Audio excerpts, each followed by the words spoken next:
যদি তোমাকে প্রশ্ন করি যে পৃথিবীর সবথেকে শক্তিশালী ব্যক্তিকে, এ পৃথিবীতে কারা সব থেকে বেশি ক্ষমতার অধিকারী, কাদের ক্ষমতা সব থেকে বেশি, যদি তোমাকে প্রশ্ন করি তাহলে তোমার উত্তর কি হবে?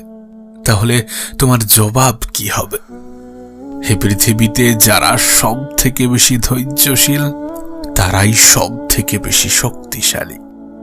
তুমি খেয়াল করলে বুঝতে পারবে এই পৃথিবীতে যারা সব থেকে বেশি সফল হয়েছে, যারা জীবনটাকে অনেক সুন্দর করতে পেরেছে, তাদের মধ্যে অন্য কিছুর ঘাটতি থাকুক বা না থাকুক, ধৈর্যের কোনো ঘাটতি ছিল না। এই বিষয়টা আমিও জানি, তুমিও জানো যে ধৈর্য অনেক কঠিন একটা কাজ। বিশেষ করে খারাপ সময়ে বা কঠিন সময়ে ধৈর্য ধরা আমাদের কাছে অনেক বেশি কঠিন হয়ে যায়।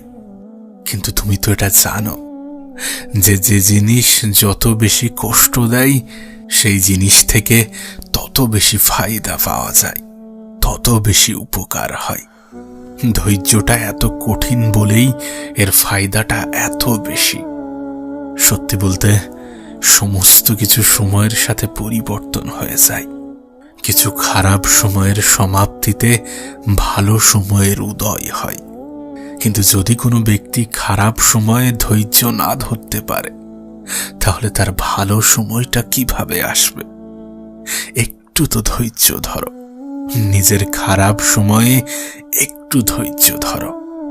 আমি জানি জীবনটা অতটাও সহজ নয় যতটা আমরা ভাবি, কিন্তু অতটাও তো কঠিন নয় যতটা আমরা ভাবছি।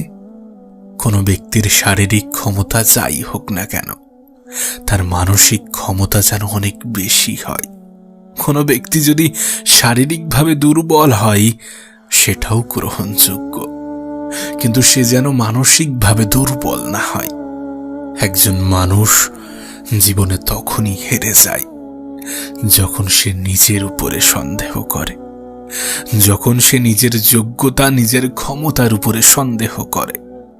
আর কোনো মানুষ তখনই নিজের ক্ষমতার উপরে সন্দেহ করে যখন সে মানসিকভাবে দুর্বল হয়ে পড়ে। একজন মানুষ তখনই আত্মহত্যার মতো জঘন্য সিদ্ধান্তে উপনীত হয় যখন সে মানসিকভাবে ভেঙে পড়ে। তাই কোনো মানুষ শারীরিকভাবে যেমনই হোক না কেন, মানসিকভাবে যেন দুর্বল না হয়। জানো, কোনো অসুস্থতাই একজন মানুষের বডিতে মেডিসিন যতটা কাজ করে তার থেকে বেশি তার মনোবল কাজ করে। এই পৃথিবীতে এমনও কিছু মেডিসিন আছে যার কোনো কার্যক্ষমতা নেই। কিছু ঔষধ এমনও আছে যেটা বডিতে গিয়ে কোনো কাজ করে না, কিন্তু সেটাও মানুষের সুস্থতার কারণ হয়, সেটাও একজন মানুষকে সারিয়ে তোলে। এর কারণ কি জানো? কারণ একটাই, বিশ্বাস।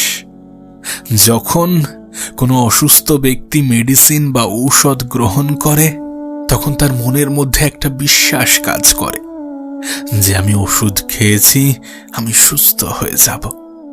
আসলে এসব কিছুই না, এসব মনের ক্ষমতা। কোনো ব্যক্তি যতটা না শারীরিকভাবে দুর্বল হয় তার থেকে বেশি মন থেকে দুর্বল হয়।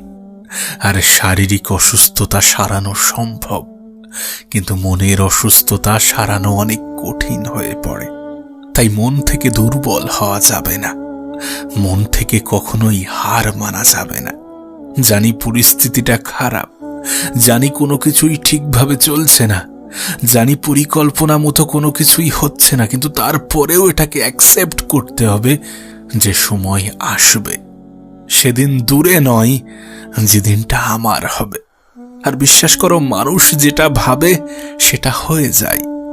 কেউ ডাক্তার হওয়ার আগে তার মনে একটা ডাক্তার হওয়ার স্বপ্ন থাকা প্রয়োজন। কেউ শিক্ষক হওয়ার আগে তার মনে একটা শিক্ষক হওয়ার স্বপ্ন থাকা প্রয়োজন।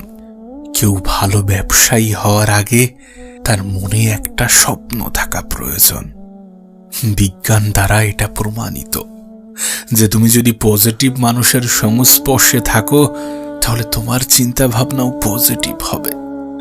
ঠিক তেমন ভাবেই তুমি যদি নেগেটিভ মানুষের সংস্পর্শে থাকো তাহলে তোমার চিন্তা ভাবনাগুলোও আস্তে আস্তে নেগেটিভ হতে থাকবে। বিজ্ঞান বলে 10 জন সফল ব্যক্তির ভিড়ে যদি একজন বিফল ব্যক্তিও থাকে, তাহলে স্বল্প সময়ের মধ্যে তার মনের মধ্যেও একটা সফলতার বীজ বপন হবে, তার মনের মধ্যেও একটা সফলতার চিন্তা ভাবনা তৈরি হবে, আর এই চিন্তা ভাবনাই তাকে সফল বানাবে। ঠিক তেমনি তুমি যদি অলস ব্যক্তিদের মধ্যে নিজেকে হারিয়ে ফেলো, তুমি যদি অলস ব্যক্তিদের মাঝে নিজেকে ছড়িয়ে ফেলো, তাহলে হয়তোবা তুমি অলসতায় ডুবে যাবে। তার কারণ তোমার মস্তিষ্কে, তোমার ব্রেনে এমন কিছুরই এফেক্ট পড়বে, এমন কিছু চিন্তা ভাবনা জন্ম নেবে। আচ্ছা, তোমার কি মনে হয় এই কথাগুলো তোমাকে আমি কেন বলছি? এই কথাগুলো বলার পিছনে যুক্তি কি থাকতে পারে? এই কথাগুলো বলছি তার কারণ একজন মানুষ যতটা শারীরিকভাবে শক্তিশালী হয়, তার থেকে অনেক বেশি মানসিকভাবে শক্তিশালী হয়। আর যারা মানসিকভাবে শক্তিশালী, তাদেরকে দুর্বল করা অতটাও সহজ নয়। যারা মানসিকভাবে শক্তিশালী, তারা অনেক বেশি ধৈর্যের অধিকারী হয়, তারা অনেক বেশি ধৈর্য ধারণ করার ক্ষমতা রাখে। কারণ মানসিক শক্তিই তো মানুষকে ধৈর্য ধরতে সাহায্য করে। মানসিক শক্তিই তো একজন মানুষকে মজবুত বানিয়ে ফেলে। মনে রেখো, সময়টা খারাপ, জীবনটা নয়। হ্যাঁ, সময়টা খারাপ, জীবনটা নয়। আর সময় সর্বদা পরিবর্তনশীল।